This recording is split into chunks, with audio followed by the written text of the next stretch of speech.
M'dzina la Atate ndi la Mwana ndi la Mzimu Woyera. Amen. Tikulandireni abale ndi alongo nonse pano pa Tiyankhule na Ambuye. Lero ndi lachinayi, Thursday, 15 January 2026. Leronso tikudziwa kuti kwathu kuno ku Malawi ndi kuti tikukondwerera kukumbukira John Chilembwe.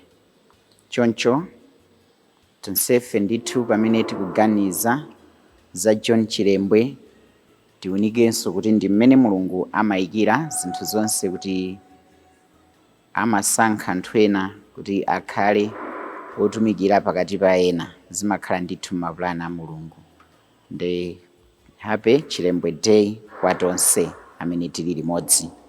Mawu oyamba akuchokera m'buku loyamba la Samuel mutu 4 ndime 1 mpaka 11. Amene akutiwerengera mawu oyamba ndi a Alfred Manyamba kuchokera ku Our Lady of Perpetual Help Flenakin Parish mu Archdiocese ya Johannesburg mdziko la South Africa.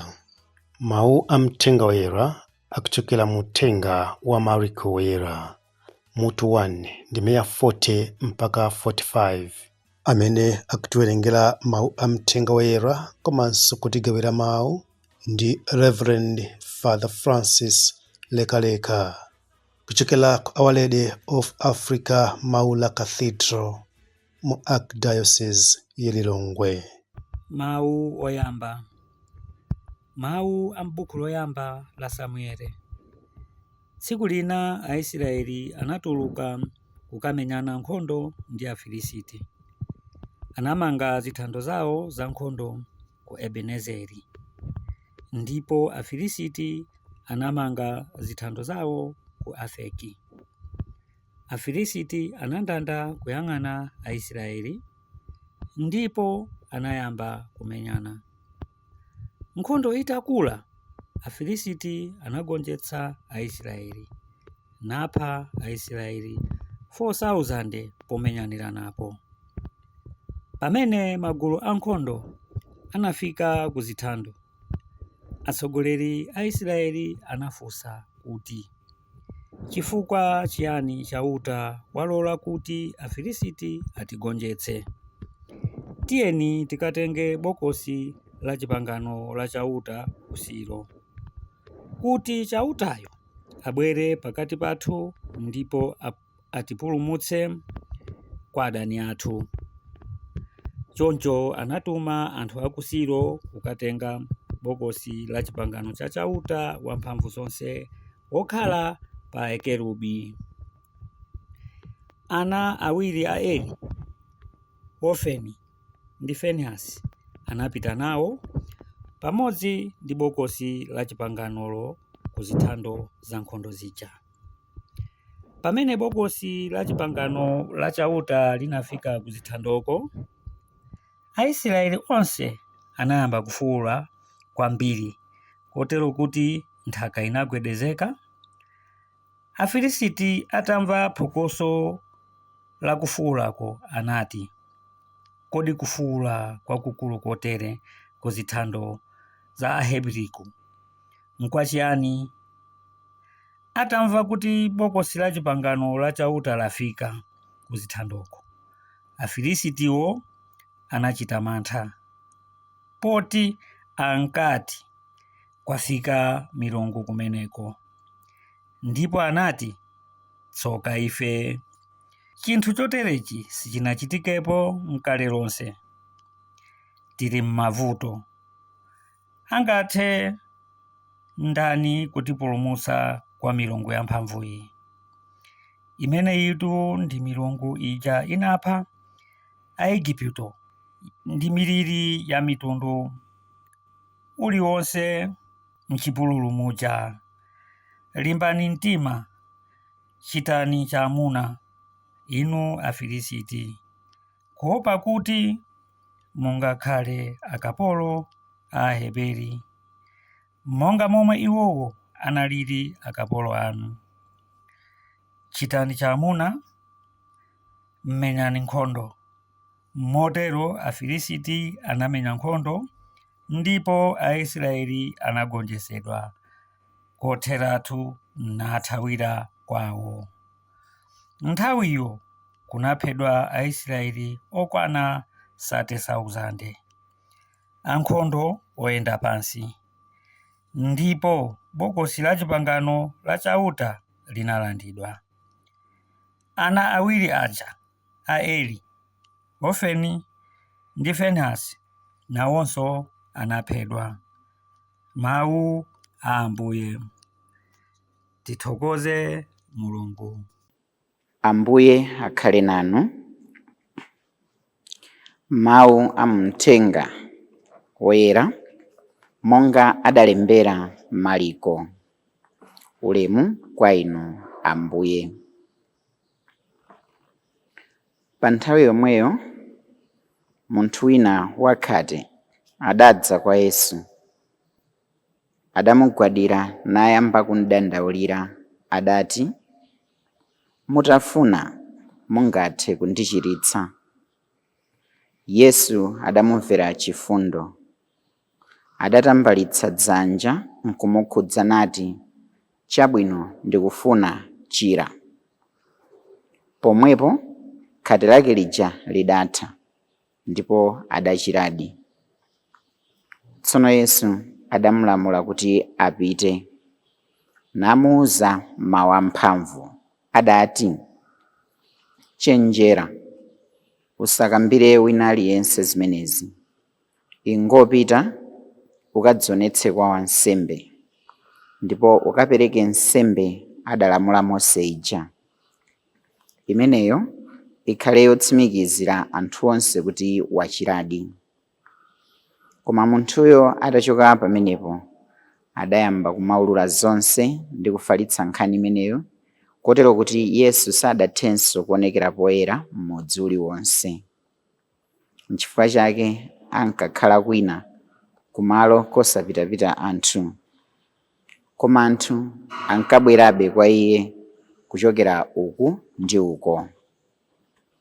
Mthenga wa Ambuye. Ulemu kwa inu Ambuye Yesu Khristu. Munthuyo atachoka pamenepo adayamba kumaulula zonse. Munthuyo ndi uti? Ndi uyu wakhate amene adabwera kwa Ambuye Yesu kunena kuti, mutafuna mungathe kundichiritsa. Mutafuna mungathe kundichiritsa. Akuti adakagwada kwa Ambuye Yesu nkumudandaulira, mutafuna mungathe kundichiritsa. Akudziwa vuto lake, akudziwa chimene chinali chomulepheretsa pa moyo wake. Akupita kwa Ambuye Yesu, akupita kukamudandaulira Ambuye Yesu. Mbale yanga, zimafika nthawi yonena kuti anthufe tafikadi poti zinthu zati tina kopsa. Dzilo lija timaona za mayi wa Yohana amene anakaliriranso Mulungu. Mavuto amene amakumana nawo, kusakhala ndi ana, kutonzedwa kumene amatonzedwa, anakamudandaulira Mulungu. Inu ndine tili nazo zoti timulirire Mulungu, tili nazo zomudandaulira Mulungu, zoti timukhuthulire Mulungu. Tikamapemphera ambiri mwa ife ndithu timapemphera tikudandaula pa zinthu zimene tikulimbana nazo.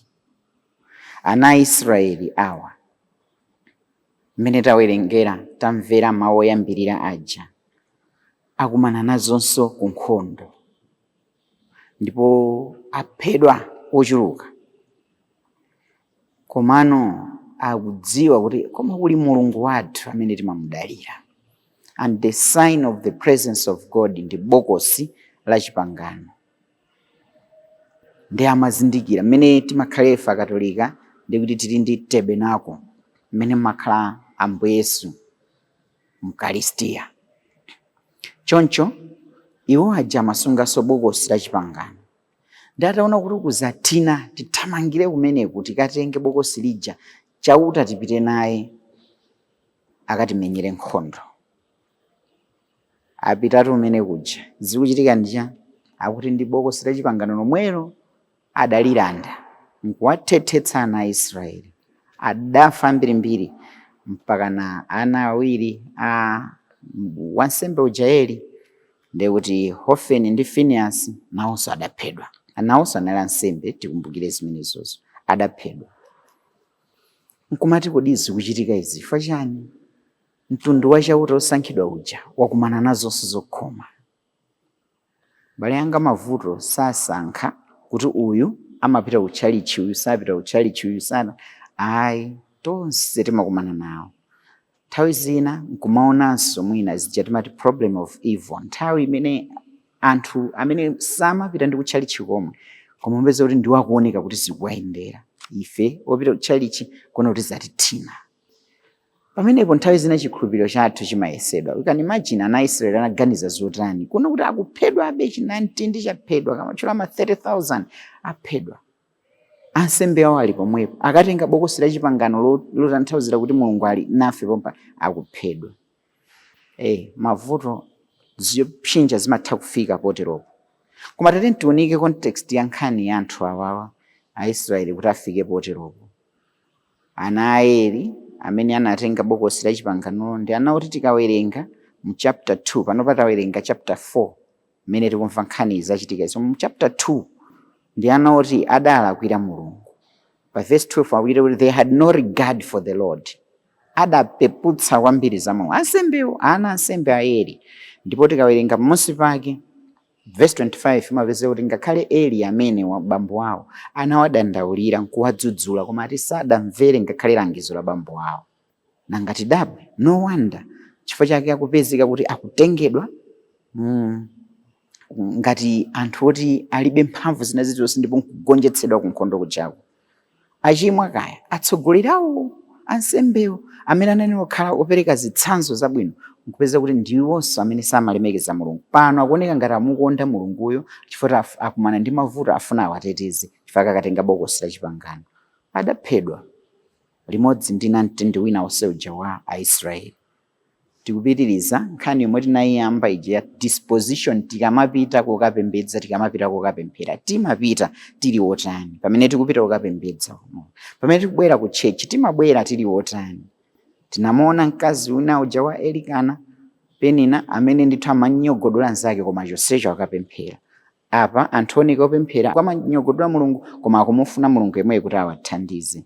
Abale anga pali zinthu zina zimene ife timazigwiritsa ntchito nkumaona ngati kuti ndi magic za Mulungu zonena kuti izi ziyenera kutithandiza kuti tiyandikirane ndi Mulungu tiziona presence of God ndi kuti ifenso tisinthike moyo wauzimu. Koma nthawi zina timayamba kuganiza molakwika nkumaona kuti zikhale ngati magic zitumwa. Muja timachitira ena tikamapita kwa sing'anga kumakatenga zinthu zonena kuti ukakhala ndi chichitika chakuti. How does it help us? Nena kuti tidzipanga zochimwa ndiye titavala kulona nkhosi. Tidzipanga zochimwa ndiye tini masakramentalia ena madzi odalitsa. Awolo ndipangiza kuti koma ndini madzi odalitsa ndipanga chakuti zitheka. Tidzipanga zochimwa ndiye tavala zovala zodalitsidwa kumpingo. Tidzipanga zochimwa ndiye tinali kutchalichi tinalandira sakramenti la Eucharistia. Abale anga tichenjere ndi zichitochito zathu. Moyo wathu wauzimu uyenera kuti uzifanana ndi zomwe ifeyo tikuzivala ndi kumazionetsa kunjaku. Nthawi zinatu tiziganiza zonena kuti sitikapulumukwa chifukwa cha chovala chimene tikuvalachi. Chifukwa cha zipangizo zimene tikugwiritsa ntchito zochokera kutchalichi kuti adalitsa. Sitikapulumuka ifeyo zimenezo ngati disposition yathu kudzipereka kwathu pamaso pa Mulungu kusali koyenera, kusali kolondola. Uzimu wathu suli wangwiro konse pamaso pa Mulungu. Timayembekeza nthawi zina madalitso kuchokera kwa Mulungu and yet we don't want to change our old behavior. Makhalidwe athu amene sali okomera Mulungu. Lero tiphunzire kunena kuti nthawi zina tiyenera kukhala anthu okonzeka kusintha makhalidwe athu ena, machitidwe athu a zinthu zina. Nkuthekanso kuti we are struggling sometimes with our behavior ina yake khalidwe konyansa ka ife kamene timakadziwa kuti nkolakwika koma tikukanika kuti kachoke ngati khate lomwe Ambuye Yesu akulichiritsa. Ndesi timafuna nthawi zina kuvomera kavuto kamene koko. Tivomereze poyamba mwana chitira wakhate kuti ineyo ngati mungathe mundichiritse. Kumene kunali kuvomera, ndili ndi vuto ili. Anali ostracized mu society, anali munthu amene amasalidwa mu society, koma akuthamanga kudziwa kumene ineyo ndingathe kupeza companionship kwa Ambuye Yesu. Titha kukhala kuti ife we are labeled kuti ndife anthu olakwika pamaso pa anthu ena, ndife odwala kandi ndife tili ndi tchimo lotere, koma abale anga Yesu Khristu sangatithawe ngati ife tivomera. We should go to Jesus Christ in prayer. Yesu Khristu ndi wofikirika mwa njira ina iliyonse. Tipemphere kwatokha, tipemphere kuno ku church, tikabwera ku machechi athu kapempha Ambuye Yesu, chonde thandizeni ndichiritseni. Tipite kwa ansembe, Ambuye Yesu akumuchiritsa munthu, koma akunena kuti pita kwa ansembe ukadzionetse. Enatu timatha kunena kuti ndalapa ndekha ndatani, koma abale anga mu sacrament la reconciliation, confession, penance, kulapa mulitu mphamvu ina yapadera. Ambuye Yesu ndiwo anali okhululukira, ndiwo anali ochiritsa, koma akumuwuza kuti pita kulemekeza zimene mpingo unali utayika mu nthawi yawoyo. Ndi zimene tiyenera kulemekeza zomwe Ambuye Yesu adazisiya mu mphamvu zosiyanasiyana za ekleziya. Mudzipita kwa nsembe ukalandira sakramenti la kulapa. Wansembeyo ndi amene amayimira community wonse. Tchimo lina lililonse limaononga ubale wa iwe ndi Mulungu, komanso muononga ubale wa community. Wansembe amakayimira zonsezo, akuyimira Mulungu, akuyimira community yonse. Pamene upita kwa nsembe ukulandira sakramenti la kulapa, umakhala kuti ukuyanjanitsidwa ndi Mulungu komanso the whole community. Tchimo lina lililonse limaononga, kaya kulipanga mu private, koma limaononga ubale wa Mulungu komanso ndi anthu ena onse. Tiphunzire kupita kwa Yesu Khristu kuti atiyanjanitsenso ndi Mulungu Atate ake, komanso kutiyanjanitsa ndi dziko lonse. N'chifukwa Iye anabwera pansi pano kukakhala ndi ife tonse kuti lumikizitsanso limodzi ndi Mulungu. Ine ndikuona ngati lero abale anga tizindikire zimenezi, kukula kwake kwa chikondi kwa Mulungu, ndi kuti tidziwe kuti sitikapulumuka ngati magic ndi zinthu zimene tinazo, koma tisinthike moyo wathu wauzimu. Ambuye Yesu achiotse khate lina lililonse lili mwa inu pa tsiku la lero. Amen.